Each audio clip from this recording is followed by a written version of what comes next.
Hello, we are here ready to have a far chat with Jobany, one of the members of the Hacker Dojo that has been here with us and learning a lot of things. Welcome, Jobany. How are you doing?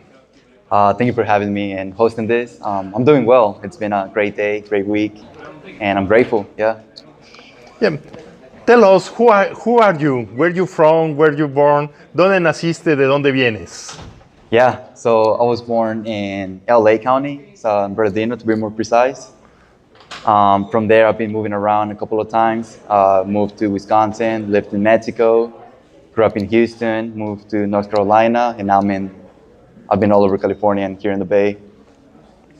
Oh, well, that's wonderful. That means you have the experience of being in complete different environments and learning how business and how education is working in different locations.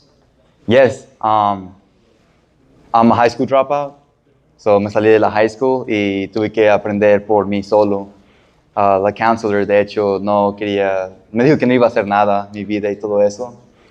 1 week after getting dropped out of high school, I decided to go to the public library and read a bunch of books about things that I'm interested in. And that's self-improvement and the world economy. I've always been curious about that. So. But you are working not with the world economy and with the self-improvement, you are working in another things. Yeah. You are working in Akidus. And Akidus is a platform for kids with creativity, arts, personal development. How you combine that two words of learning about the world economy and working with kids? That's a phenomenal question. It seems kind of magical the way it happened because being in the world economy and being in the markets, I used to be a day trader. So when you're too much into that, you become so unemotional to things. And plus, I went through some things in my life where I lost everything. We moved to Houston, Mexico with nothing. So when I was there, I was just deep into myself. I was just deep into the markets, day trading, see what's happening in the world. While world events are happening, the economy going up and down, different currencies. And through this experience, I was too isolated and trying to get out of like the financial pain. And I met a family, they needed help. And I started mentoring the kids. I started mentoring them on like the actual school curriculum, getting better in reading, math, writing, and all these things that matter on a child because I think it's a foundation to a lot of things. And through that mentoring, I fell in love with the kids, and then I started questioning about the economy and why there's so much pain. So through a lot of thinking, this experience, and knowing about the world on a global scale, I put a lot of thought into it. And I think one of the biggest problems is a lack of connection between humans, like genuine connection. And a low value of self-improvement and being engaged in one person's life. So if we can actually solve the problem of awareness and bring people back into themselves and connecting with one another on a real authentic level, I think we'll have a much kinder society than what we currently have. But working with kids is quite interesting because one of the very first things that I have in mind is, are you teaching them or they are teaching you? Because they are so fresh, so open, so nice to be learning about things that sometimes the adults are the people that are not the ones that allow the people learn. And how you manage that is in this Kiddos project, how you are working with the kids. Is dynamics, is special interest, or how is the way that you are? Yeah, so that's very true. Is it me learning or am I teaching them? Because one thing I learned about teaching these kids is that they actually want to do things themselves. They actually are hungry to engage. They're actually hungry to pick up things and do it. I think as we grow up and through the school system, we become accustomed to just like studying, and we don't emphasize a lot on the actual doing and problem solving and actually creating. So that's one of the habits that I'm trying to instill in children, to nurture and not let go of the actual doing. If they have an idea for a certain drawing or a certain thing, certain painting, a certain craft, a certain song that they have in their mind, a certain thing that they want to do, to not let go of the doing. Because I feel like the school system makes you want to just learn. And I think we need more leaders in the world, and leadership comes through action, not through knowledge necessarily. But you are an example that is quite interesting. If I see you here in the dojo, you are always curious, wanting to learn, asking Yeah. people about things. How Yeah. you manage that learning experience, and how you connect that with the experience talking with the kids? Yeah, so how do I learn? Yeah, I value people. I think this world is too interesting if we take interest in it. So, for as long as you take interest on the world and what's happening around you, anything that's happening, if you actually take interest in it, like the level of interesting things you're gonna find within it, it's abundantly a lot. So I think the key to being curious is to genuinely be interested on topics, be interested in people, their experiences, their backgrounds, what builds them, why they are where they are, and those kind of things, because you'll appreciate it and you start learning about different perspectives. And the way it connects to kids is because the reason I'm passionate about kids and creative arts is because music actually connects people more than anything. We value a person because we connect with a person. So whenever a lot of people connect with a song and it blows up and everybody's listening to it, everybody relates to the lyrics. Basically what it's saying is that we feel the same way as the artist. So it connects all of us to the same emotion, to the same experiences, to the same logic of it.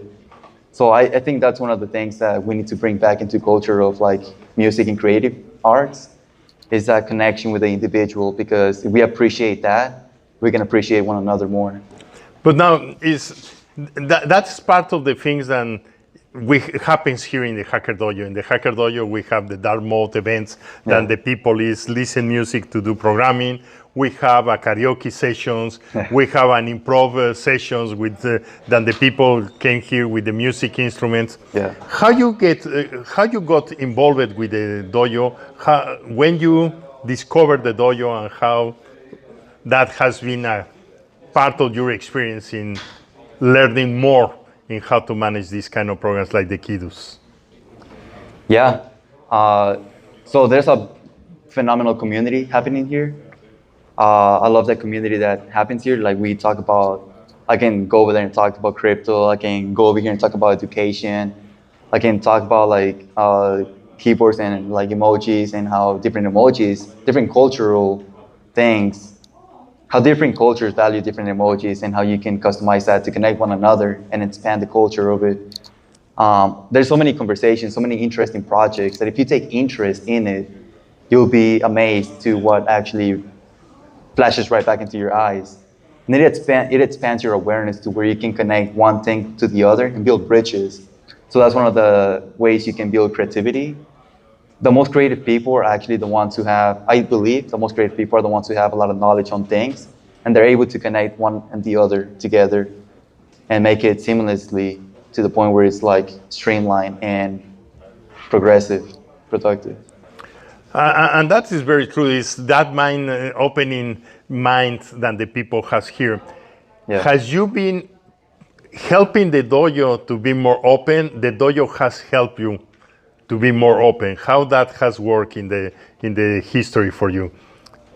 Yeah, that's a good question. I think it's a two-way player. I think if someone doesn't engage, they won't learn, but the place is there. So it's a human experience that you have to choose and embark on, to take upon. So I came in here, I started shaking hands, started like talking to everybody, and people were more than happy to talk to me back and educate me on what they're doing.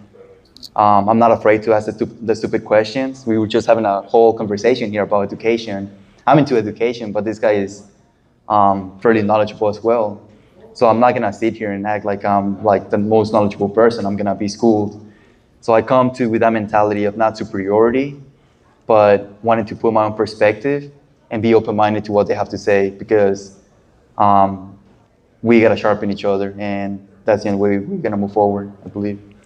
And that's interesting because in some way the cultural environment here is you get into the dojo, you see the open space, you see the people sitting and working. Yes. But you stand by a little bit on the side of the people, and the people is looking to learn a little bit about you, and you are looking how to learn about them. And that brings that the people have to work a lot, and that's a learning experience That is not the same thing when you are in a coffee shop or where you are in a formal office. You told me that you has been, for instance, in the Draper University, that even than in Silicon Valley Yeah. has a different flavor than here. How you feel it that? What is the difference that you feel? Definitely is a lot better coming to a place like this because you actually build intimate relationships. You feel like whenever you go to a coffee shop or a juice press, whatever, and you decide to work from there, you don't really see those people regularly. So you might learn something, but you don't really engage with what they're doing. And energy is contagious. You don't know if the person is just gonna work there for the day and work on the project for that one day and then leave. Right here, you see dedicated people, and through this dedication, you're able to just kind of like model them because everybody's working. So what else are you gonna do? You sit around not do nothing? Like it forces you to work on your own thing. So the environment is really crucial, and having high quality people around you that value what you value is by far one of the best things. And I'm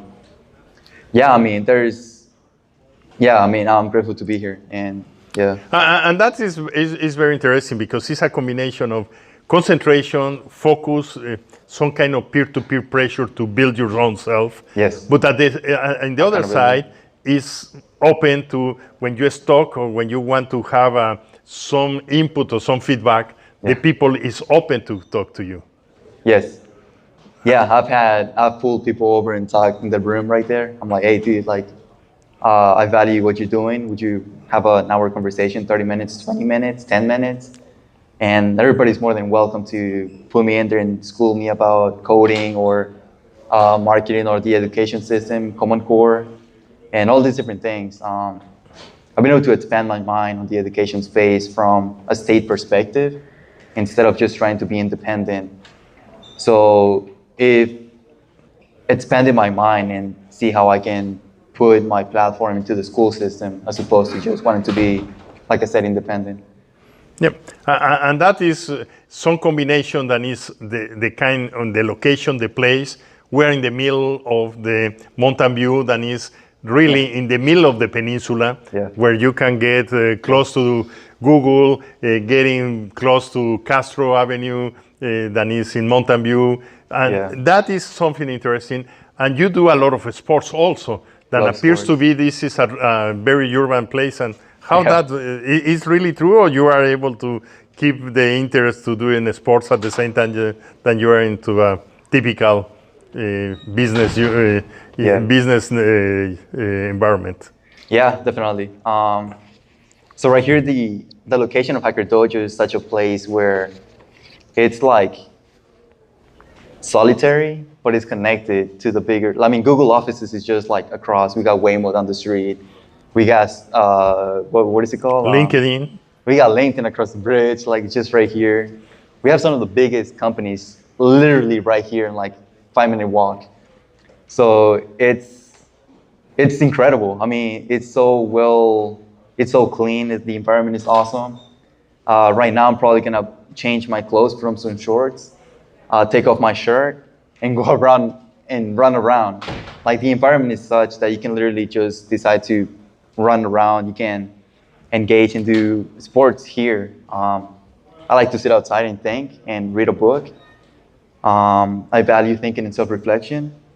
So right here, you can literally just sit outside and look at the nature, look at the trees, the things like that, and read a book, learn, go inside yourself, and face your fears, learn and engage and create. So. And now, from the point of view of the kiddos, you told me that you are in the process of building the team. Yes. How that is helping Hacker Dojo as an environment to find a co-founder or find more people for the project? Yeah, so definitely awareness has played a key role. My background is not on tech. My background is on day trading. You know nothing about tech when you day trade. So I hired some people who are in the tech space, but to teach me skill sets, not a startup mentor, which is one of my mistakes that I made in my progress. So being here, I've been able to talk to multiple programmers. The hackathon, for example, I asked one person to help me make my project happen. He's like, oh, that's not possible. I asked somebody else, he said it's gonna take weeks. I asked somebody else, he told me how to get it done in a weekend. Unfortunately, he had his own project, he was working on his own, so we couldn't work on my project. But I've been able to identify what high quality people is on engineering. And this has opened up my mind to how to approach and communicate with high quality engineers. I feel like I'm great at communication, so I'm able to just like gather information from people that I need. But people are more than willing to share that with you either way. So I think being here has helped me understand how programming and building companies really happens from a beginning stage to higher ends. And that's interesting because you are combining a lot of things, knowledge about marketing, about financials, about partnerships, about coding.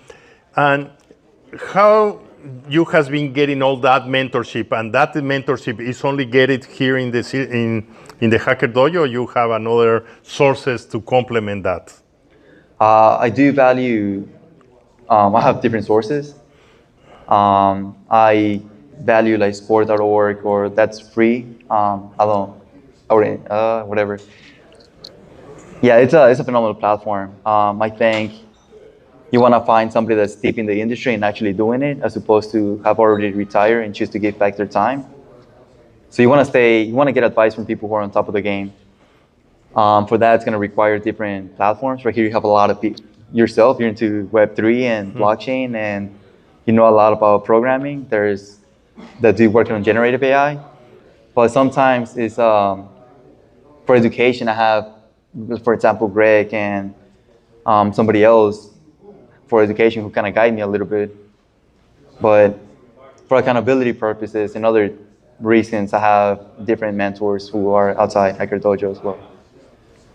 And now tell me, just to close in our conversation, what has been your biggest success in your life? Yeah, from day trading to everything that I've done, I think my biggest success was mentoring the family that I mentored. They lived in a house that have holes in the rooftop. The outside the house, it was like dirt. They live in a really shitty place. Their mom mistreated them so bad. She used to go to work, and then after work get drunk and do drugs, and then she would lock up the kids in the house and take the kids with her. So the kids, it was 3 kids inside the house. They have holes in the roof. They have no food. They have nothing. They're failing in classes. They're in really bad situation. So I began stepping up, and I started talking to their mom. I started helping her. She like, why are you doing drugs? Like, why are you doing all this? And I started mentoring the kids. One of the kids, he got kicked out of elementary the previous year. The following year, throughout the summer and like the break, I started mentoring them on reading, writing, mathematics, and I created an accountability system within them. And through that accountability system, I was able to get one who got kicked out of elementary school to become not only the best in the classroom, but the entire grade. So it made me realize how little encouragement kids need, and how just having a genuine, deep connection with someone that's able to actually help them and engage them and actually take interest in what they're doing matters a lot. It's a whole difference between a failing kid and a successful kid. It's just a simple, genuine interest, sitting down and connecting with them. Like, that's my mission with kids. I want to connect kids and parents together to work on creative arts and personal development, because a lot of parents don't know STEM education, and I feel like they value more creative work and this kind of things. So in sports, there's going to be sports business. There's going to be a lot of things. So I'm really excited. I think it's a mission that it's worth dropping any market, is day trading, any other career, to focus on this, and that's exactly what I've done. Well, congratulations. It looks like has been a very, very good experience in your life and generating a lot of things. And thank you for sharing all that knowledge, and invite to the people be curious, be disciplined, move forward, jump into the ideas, and be part of the community. Thank you very much, Giovanni, and I wish you the best of success in the future and being looking about kiddos in some way that is going to be a successful case. Yeah, definitely. I'm hosting a workshop actually, and everybody should come. But yeah. Yeah? Awesome. Thank you. Thank you. Bye. Yeah.